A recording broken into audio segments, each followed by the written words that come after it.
It's time to talk safety as we head into the holidays. There are hidden dangers all around, and so this morning we're talking with Fire Chief Michael Baker with ways to stay safe. Good morning. Good morning. It's a year-round process when it comes to fire. You have to respect it, but during the holidays and certainly when it gets colder, there are some key issues you guys have to deal with. Absolutely. With the temperature change, especially in the month of October, as we're now into November, we start seeing an increase in residential fires. So folks firing up their heating equipment that's maybe maintained, folks using their fireplace for the first time throughout the year, and there's a nest or something that has been built inside of it.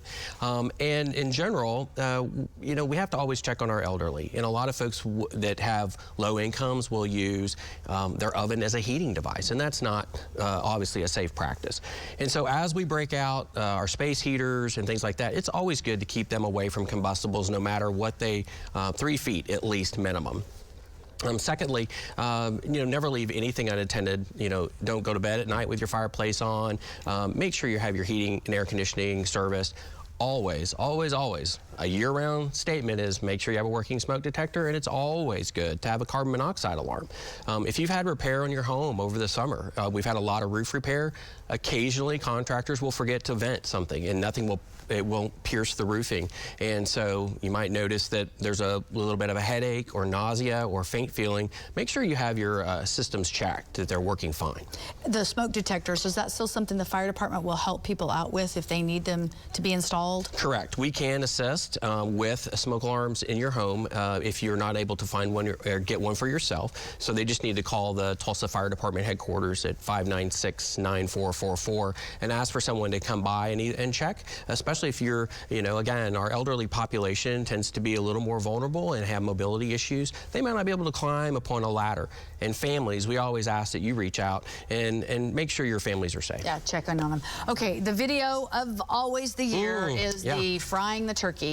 Correct. And that is one of those things that sounds, especially for people who've never done it before, and they think, well, this will be the year I want to try it. And we always have to send out that warning with the video that says, do not let this happen to you. Well, as you can see, it is a production. I mean, you have hot oil, you have a large bird that you're going to put into that oil, and you've got a heat source. So it really just seems like the perfect storm of trouble. So turkey fires, there are some things that you can do. They can be done safely. People cook turkeys all throughout the year, frankly. And so if it's your first time, make sure you're at least 10 feet away from your home and not under an awning or overhang. Not on the patio. Correct, not on the patio. Yeah. And so the turkey must be thoroughly dry. No frost, no moisture at all. Making sure that your oil is appropriate. So one of the things you should do prior to actually frying is fill your vat or your pot with water and actually put your turkey in there and see how much is displaced so you don't overflow the oil once you're ready to go. And so that's a good way to check. If your turkey fryer does not have a thermostat, you need to maintain the temperature. So if your oil gets too hot, it can splash or overflow, etc., and we don't want it too hot. So use a thermometer on the side if you don't have a thermostat on your fryer. Cooking in general in the holidays, I mean, cooking fires are the leading cause of fire within the United States. And so it's not always turkey frying. It's things such as, one of the things at our house that always gets watched by the firefighter in the family is sweet potatoes and yams with marshmallows. So you might stick them in there to brown that top, and those things are made of sugar and they love to burn.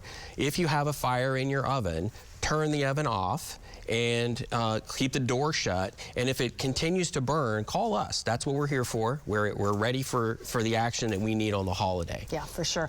Okay, before we wrap up, I want you to comment. Last week, the city announced the purchase of the property out there on the Broken Arrow Expressway for a police and fire headquarters. What's your response? I am overwhelmed by the gratitude of Tulsans that have recognized that we need a good place to work, that our firefighters deserve a good administrative headquarters, just like we have great fire station locations throughout the city.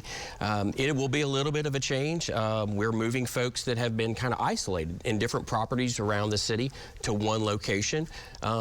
It's never easy moving in with a roommate. So my challenge to Chief Franklin is to, you know, play nice with us as we move in together. But we are excited. We have that building is in immaculate condition.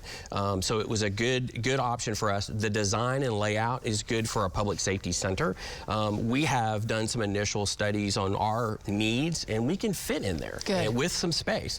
And so we're looking for a better customer focus, a more warm reception location that people can get to, and we're just really excited. Now the move comes, and that's going to be the hard work. Yeah, but you're not starting from scratch and having to build a brand new building. Absolutely. And being able to get everybody fitting in there comfortably and plenty, or at least appearance of good parking. Correct. Great to see you. We'll Thank catch you you so again much. next month. You bet. Chief Michael Baker.